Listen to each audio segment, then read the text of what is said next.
उस रात शहर के सरकारी अस्पताल के एक अंधेरे वार्ड में एक जवान लड़का आखिरी सांसें गिन रहा था। उसका शरीर बुरी तरह कमजोर हो चुका था। आंखें अंदर धंस गई थी, जैसे कहीं रात से सोया ना हो, और चेहरा इतना पीला पड़ चुका था जैसे शरीर में खून ही ना बचा हो। डॉक्टरों को समझ नहीं आ रहा था कि आखिर ये बीमारी है क्या, लेकिन उसके शरीर को देखने वाला हर इंसान देख पा रहा था। उसकी गर्दन, छाती और पीठ पर गहरे काले निशान थे। ऐसे निशान जैसे किसी ने बार बार उसे अपनी बाहों में जकड़कर दबाया हो। कमरे के कोने में खड़े उसके बाप की आंखों में डर साफ दिखाई दे रहा था, और मां का रो रो कर बुरा हाल था। मैंने कहा था उस कोठी से दूर रहने को। हाय मेरा बेटा, मेरा बेटा, कोई इसे बचा लो, मेरा बेटा। तभी यश की बंद होती आंखें अचानक खुली। उसने कमरे के एक कोने की तरफ देखा। उसके सिवा किसी और को कुछ भी दिखाई नहीं दे रहा था। यश के होठ कांप उठे, जैसे वो कुछ कहना चाह रहा था। तुम फिर आ गई। उसी पल कमरे में एक बहुत हल्की मीठी खुशबू फैल गई। खिड़की के पास लगे पर्दे अपने आप हिलने लगे, जैसे किसी ने अभी अभी वहां से गुजरकर उन्हें छुआ हो। और फिर यश के होठों से एक आखिरी चीख निकली। इसके बाद उसका शरीर एकदम ढीला पड़ गया और डॉक्टरों ने उसे मृत घोषित कर दिया। लेकिन मरने से ठीक पहले यश की आंखें उसी कोने पर टिकी थी। यह कहानी तब शुरू हुई थी जब यश अपनी गर्लफ्रेंड जिया के साथ एक होटल में बैठा खाना खा रहा था, और उसे बिल्कुल भी अंदाजा नहीं था कि उसकी जिंदगी कुछ ही दिनों में हमेशा के लिए बदलने वाली है। कब से तुम्हारा सारा ध्यान केवल खाने पर है? अरे एक बार मेरी तरफ भी तो देखो। क्या तुम भी यश ऐसे लोफड़ों जैसी हरकतें मत किया करो प्लीज। सीटी क्यों मार रहे हो? इसमें क्या है? आओ अच्छा एक सेल्फी लेते हैं, मैं अपने इंस्टाग्राम पर डालूंगा। यश जिया की तरफ आगे बढ़ता है और उसके कमर पर हाथ रखता है, लेकिन जिया तुरंत यश का हाथ झटक देती है। मैंने तुम्हें कितनी बार मना किया है यश कि मुझे ये सब पसंद नहीं है। कितने लोग आ जा रहे हैं, ऐसे चिपका चिपकी अच्छा लगता है क्या? तुम कितनी बोरिंग हो यार जिया। गलती कर दी मैंने तुम्हें अपनी गर्लफ्रेंड बनाकर। सीटी मत बजाओ, आंख मत मारो, कंधे पर हाथ मत रखो, यहाँ मत छुओ, वहां मत हाथ लगाओ। तुम क्या भजन करने के लिए मेरी जेब बनी हो? वाओ, तो तुम सिर्फ यही सब करने के लिए मेरे साथ रहना चाहते हो? तुम कुछ करने दोगी तब तो करूंगा। यश की बात सुनकर जिया नाराज होकर वहां से चली गई थी। उधर यश भी गुस्से में अपने दोस्तों से मिलने निकल जाता है। रात के 11 बजे। नालायक, घर ही क्यों आता है? बाहर रोड पर ही सो जाया करना। छुट्टियां क्या हो गई, घर में पैर ही नहीं टिकते हैं साहबजादे के। कमरे में आकर यश ने जल्दी जल्दी कपड़े बदले और बिस्तर पर लेट गया, लेकिन उसकी आंखों में नींद का नामो निशान नहीं था। रह रहकर जिया का हाथ झटकना उसे याद आ रहा था। अचानक उसे पास के कमरे में माँ बाप के बात करने की आवाज सुनाई देती है। सुनिए जी, क्या फिर उसी कोठी के चक्कर में गांव जा रहे हैं? मैं कहती हूँ छोड़िए ना। अरे शहर के कुछ लोग खरीदने को तैयार हुए हैं। अगर ये सौदा हो गया ना तो हमें बहुत बड़ा फायदा होगा। फिर करोड़ों की प्रॉपर्टी पड़ी हुई किसी काम आ जाए तो उससे अच्छा क्या होगा? लेकिन फिर भी मुझे लगता है बंद दरवाजे के पीछे जो है उसे क्यों बाहर का रास्ता दिखाना। जाने दीजिए ना। अरे कुछ नहीं है, मैंने सब सोच समझ लिया है। अब सो जाओ, मुझे सुबह जल्दी निकलना है। अब कौन सा गांव, कैसी हवेली? मम्मी पापा किस हवेली की बात कर रहे हैं? अब तो देखना पड़ेगा। अगली सुबह। अब पापा कहाँ जा रहे हो आप? मैं साथ चलूं? तुम नहीं, कोई जरूरत नहीं। पापा अब मैं छोटा बच्चा नहीं हूँ। मैंने रात को सुना था कि आप किसी गांव जा रहे हो। मुझे भी पुरानी हवेली देखनी है। वेकेशन चल रहे हैं, यहाँ पर खाली ही तो हूँ। पूरा दिन माँ की चिक चिक सुनने से अच्छा आपके साथ चल लूं। अच्छा ठीक है, रात होने से पहले तो हम निकल ही जाएंगे, कोई खतरा नहीं है। अब ठीक है चलो। कुछ ही देर में दोनों गाड़ी में बैठकर गांव के लिए निकल पड़े। रास्ते भर खेत, कच्ची सड़कें और दूर दूर तक फैले पेड़ दिखाई दे रहे थे। करीब 4 घंटे बाद उनकी गाड़ी एक बहुत बड़ी और पुरानी कोठी के सामने आकर रुकी। कोठी सच में बहुत विशाल थी। ऊंची ऊंची दीवारें, जंग लगा हुआ लोहे का गेट और अंदर एक लंबा सा आंगन। दीवारों पर काई जम चुकी थी और खिड़कियों के शीशे धूल से ढके हुए थे। फिर भी हवेली अपने समय में क्या आलीशान रही होगी, ये समझना मुश्किल नहीं था। ये हमारी कोठी है पापा? My God! हाँ, बहुत पुरानी है। अब कोई सवाल जवाब नहीं। और हाँ, किसी सामान को छूना नहीं है। चुपचाप मुझे मेरा काम करने दो। जैसे ही यश अंदर कदम रखता है, उसे अचानक एक मीठी सी खुशबू महसूस होती है। वो खुशबू बेहद अजीब थी, जैसे रात में खिलने वाले रात चांदनी के फूल। यश को ऐसा लगा जैसे कि किसी ने अभी अभी उसके पास से गुजरते हुए धीरे से सांस ली हो। अजीब है, ये खुशबू कहां से आ रही है? पुरानी हवेलियों से तो सीलन की बदबू आती है, यहाँ खुशबू आ रही है। क्या बात है? क्या ताका झांकी कर रहे हो? अब नहीं, कुछ तो नहीं पापा। 1 सप्ताह में ये कोठी बिक जाएगी। पार्टी 1 सप्ताह बाद आएगी, तब तक इसे बिल्कुल नई दुल्हन की तरह चमका दो। 2 दिन में हो जाएगा मालिक, उसके बाद चाहे जब बुला लीजिए पार्टी को। उदयवीर मजदूरों को सफाई के लिए इंस्ट्रक्शन दे रहे थे और इधर यश उत्सुकता से कोठी में इधर उधर घूम रहा था। अचानक उसे ऐसा लगा जैसे ऊपर वाली मंजिल की खिड़की में कोई खड़ा है। उसे एक औरत की धुंधली सी परछाई दिखाई दी। यश ने आंखें मलकर फिर से देखा, लेकिन अगले ही पल वहां उसे कुछ दिखाई नहीं दिया। ये क्या था? कोई वहम था क्या? हाँ, वहम ही होगा। ताला तो अभी हमने ही खोला, अंदर कोई कैसे हो सकता है? उसी शाम उदय और यश वापस आ गए। अरे वाह, तेरा सही है भाई। गांव में कोठी, काश कि हमें भी मिल जाए ऐसी हवेली। क्या फायदा कोठी का? ये खुद तो फट्टू है ना। गर्लफ्रेंड का हाथ पकड़ने की तो परमिशन नहीं है इसे। बकवास बंद करो तुम लोग। हाँ, मजाक छोड़ो। चलो एक काम करते हैं, आज रात उसी कोठी में चलते हैं। अरे मजा आएगा यार, एडवेंचर हो जाएगा। पागल हो गए हो क्या? मुझे नहीं जाना वहां। पापा जान गए तो मार डालेंगे।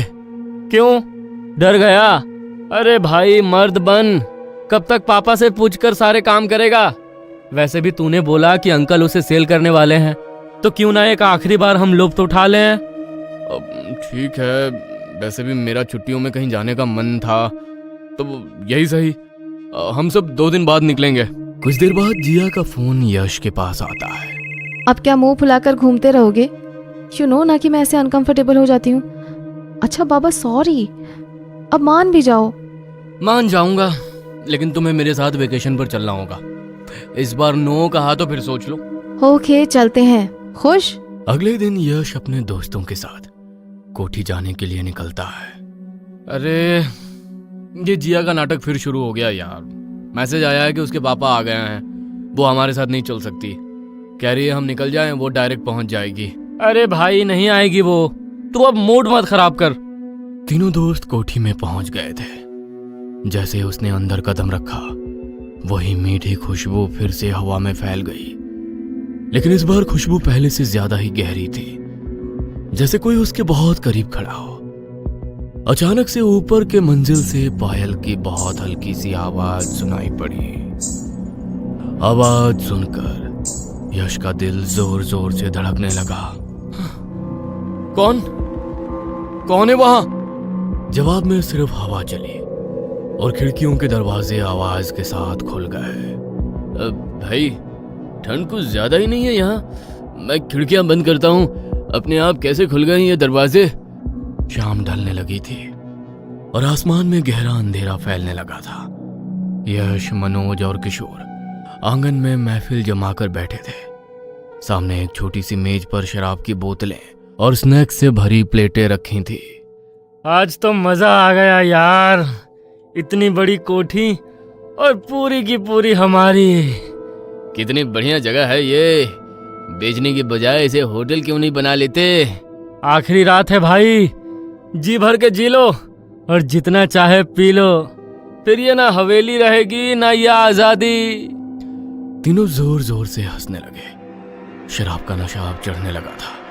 तभी अचानक यश की नजर ऊपर हवेली के लंबे गलियाने की तरफ गई। वहां अंधेरे में एक लड़की का साया दिखाई दे रहा था। उसके लंबे बाल और आंचल हवा में लहरा रहे थे और ये नजारा देखकर यश का दिल जोर से धड़कने लगा। अरे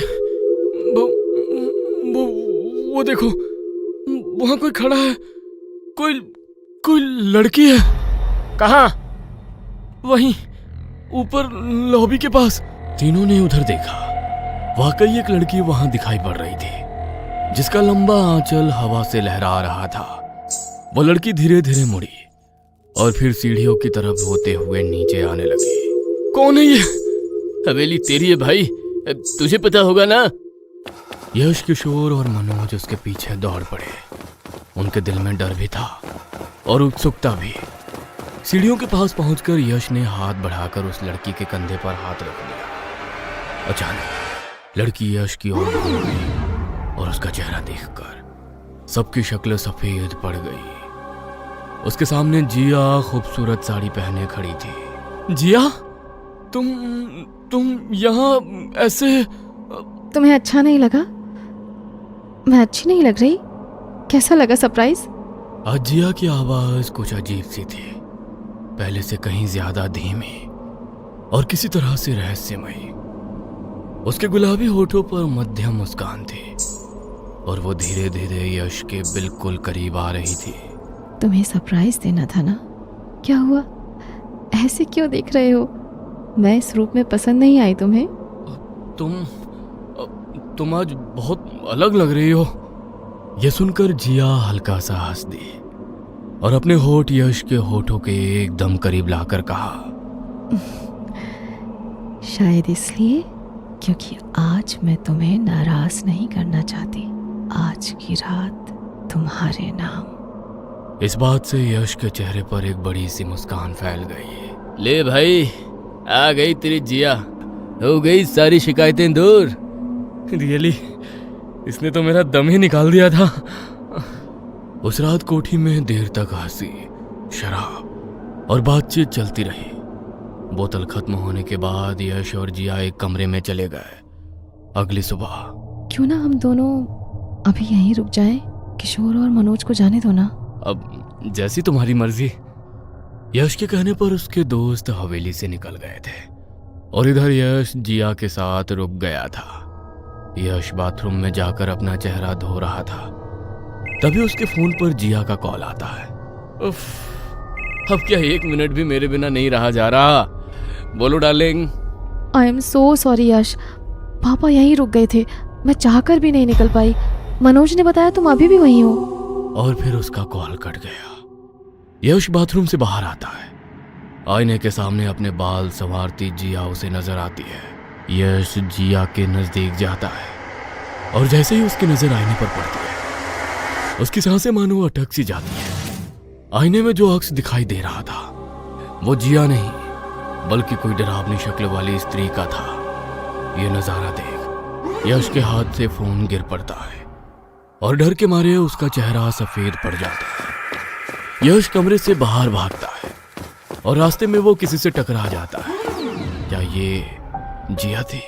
अरे यश, तुम भाग क्यों रहे हो? देखो आ गई मैं। चलो ना, कमरे में चलते हैं। यश ने दौड़ते हुए बाइक स्टार्ट की और सीधा मनोज के यहाँ पहुंच गया। यश ने घबराते हुए गैलरी खोली और बीती रात की फोटो देखने लगा, लेकिन उन तस्वीरों में जिया नहीं थी। ऐसा लग रहा था जैसे यश हवा में किसी को पकड़कर खड़ा हो। ये कैसे हो सकता है? अरे, और ये निशान, ये कैसे हुआ? यश की गर्दन और कंधों पर अजीब अजीब से गहरे नीले काले निशान थे। यश को कुछ समझ नहीं आ रहा था। तू कह रहा था ना यश कि कोई अफवाह है जो कोठी से जुड़ी है। कैसी अफवाह थी वो? तू कुछ जानता है उसके बारे में? यश ने नामे गर्दन हिला दी और बिना कुछ बोले वापस घर चला गया। उस दिन के बाद से यश बदलने लगा था। वो दिन का अधिकतर समय अपने कमरे में बिताने लगा था।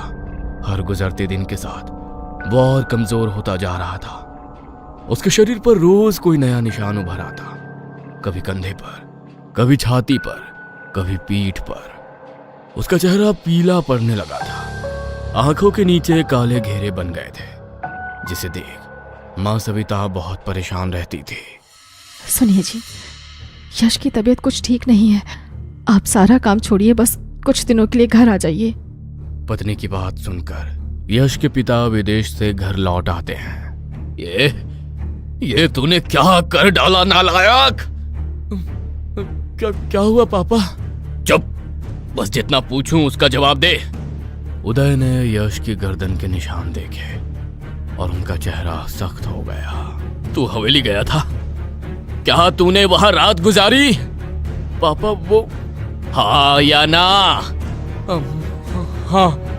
उदय के हाथ कांपने लगे, वो जमीन पर सर पकड़कर बैठ गया। अरे आप ऐसे क्यों बैठ गए हैं? मेरा दिल बहुत घबरा रहा है, बोलिए ना। ये वही निशान है जो उस योगिनी के शिकार पर दिखाई देते हैं। उदय की बात से कमरे में सन्नाटा छा गया। उदय की आवाज अब गुस्से से कांप रही थी।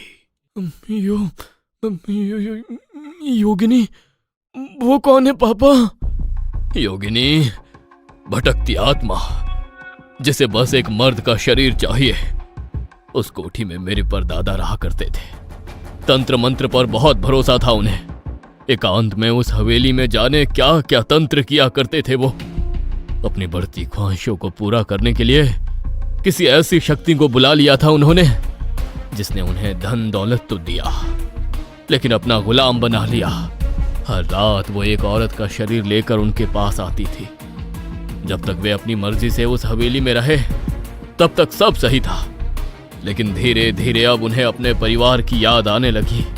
एक रात वो हवेली से बाहर निकले और उसी रात से उस योगिनी का श्राप दादाजी पर हावी हो गया। रात में सुंदर प्रेयसी का रूप लेकर मिलने वाली वो शक्ति अब दिन के उजाले में अपने असली डरावने रूप में उन्हें दिखाई देने लगी।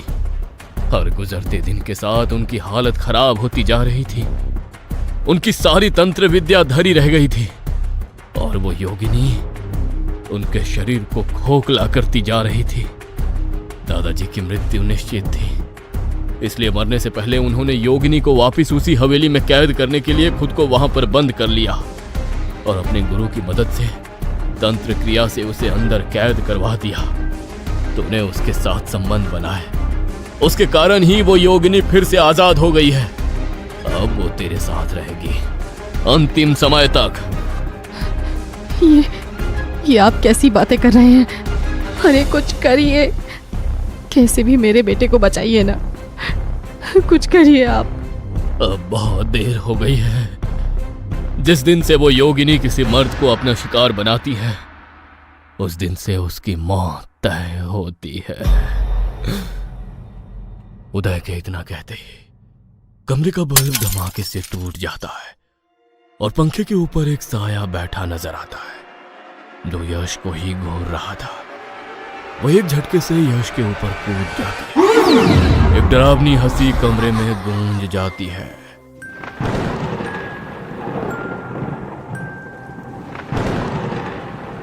यश के दिल दहला देने वाली चीखें सुनाई देने लगती हैं और कुछ देर बाद उसका बेजान शरीर बिस्तर पर पड़ा नजर आता है।